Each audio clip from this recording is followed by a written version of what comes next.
Hello, good afternoon. Welcome back to this live interviews at the KubeCon and ITQ's channel. We're joined by Abdel today, developer advocate at Google and co-host of the Google Kubernetes podcast. Yes, exactly. How are you doing, Abdel? I'm good. It's it's starting strong. No, I have to agree with that. You're enjoying so far, then. I think. It's been going very well so far. Yeah. Cool. And we met last year in Valencia.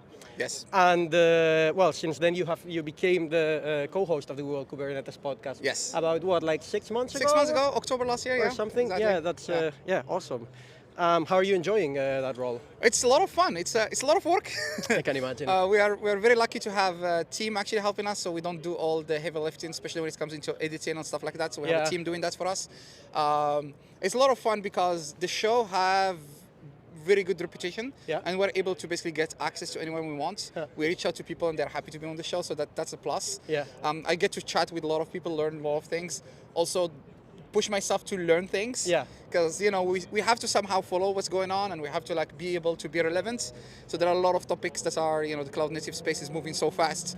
And we have to keep up and just kind of continuously learn new things and talk to people and stuff like that. So nice. I wasn't able to find the numbers, but my guess it's probably the most listened podcast around Kubernetes. It probably is, yes. Is. You don't have any numbers on that because I couldn't see it in Spotify. 5 or something like that. If you type just Kubernetes on any podcasting platform, I don't know, maybe top 5, top 10. I know, who cares? We're doing it because we're having fun. So. Yeah, exactly. We were both at the Cloud Native Rejects in the weekend. On the weekend, yeah. And you kind of mentioned how you have kind of like a backlog of talks that you of interviews that you would like to give. Yes. But to a certain extent, this is also a news channel.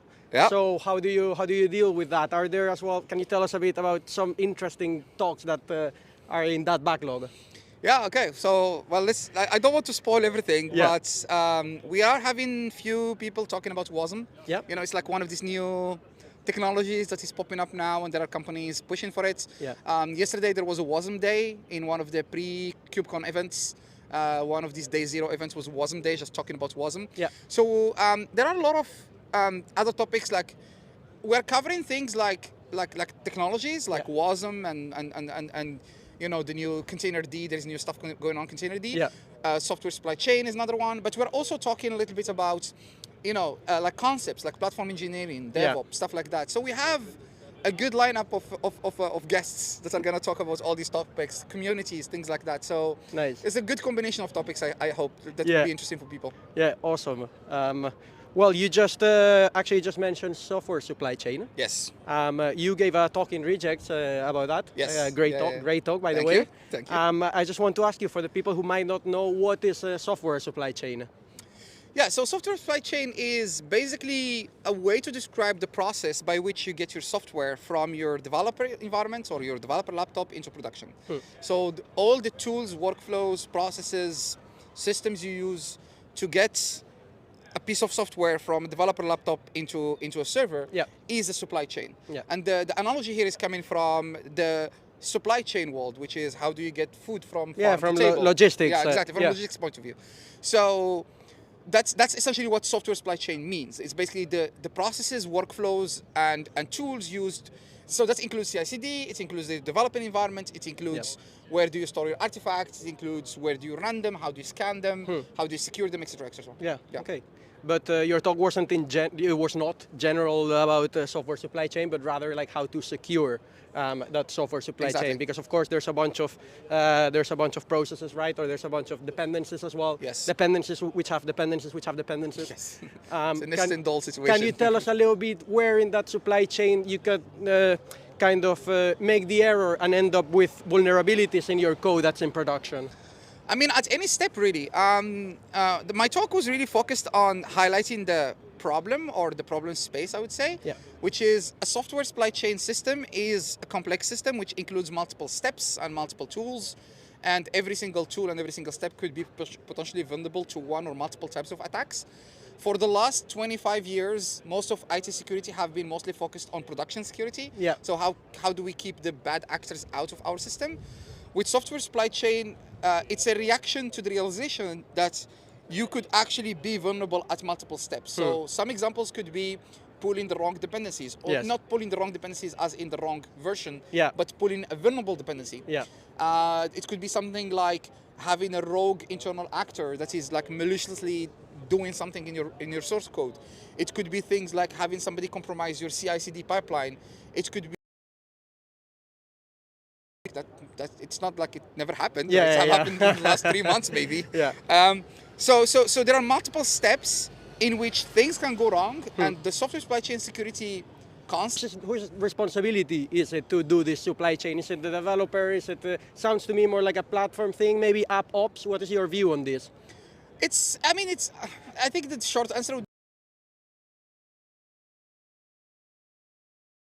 conferences about software supply chain, usually they start the CFP with, or they start the submission with, security is everybody's responsibility. So it's very hard when you say it this way. So one thing that happened in the last few years is that people started talking, how can we shift not the responsibility, but also the awareness of what's going on to the developers, left being the developers, right? Like that's where software usually starts. How do we make developers aware and potentially accountable for making sure they know that they are, using vulnerabilities, making them sign artifacts before they ship them to production, and stuff like that. So I would say it's everybody's responsibility, but it's probably equally divided between the different roles. I think it's a thing that everybody has to think, how can they contribute? And rather than thinking about it, well, this is your problem or this is my problem, think about it like, how can we get together as a team or as an organization to make sure we don't ship vulnerable software? Understood.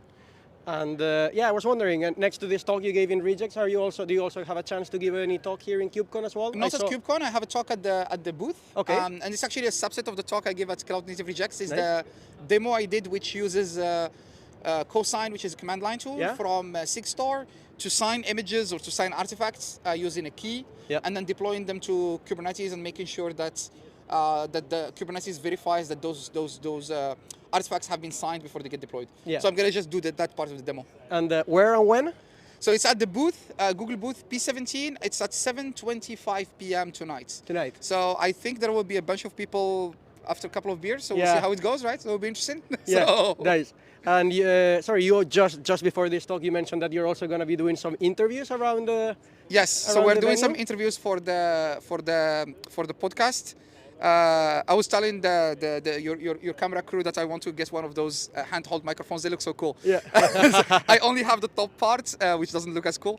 But the idea would be, me and my co-host, we have some microphones which is going to be going around and just asking people about the impression. So if you watch the live and you are at the show, come find me. There are only 2 people at the conference with this hat. It's me and Kathleen. So we should be easy to spot. Just come talk to us. Tell us what's your impression about the conference. What did you like? What you didn't like? I will be asking you a bunch of questions, but we want it to be just informal, just like, friendly chat. Awesome.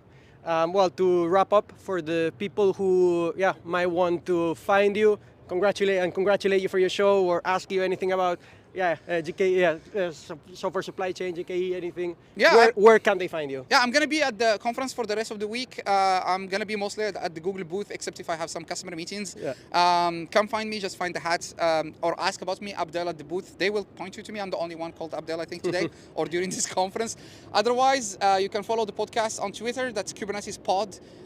Or you can just follow me, Board Abdel, on Twitter. So just DM me on Twitter. We can chat. Well, thank you very much for joining us. Thank you for having me.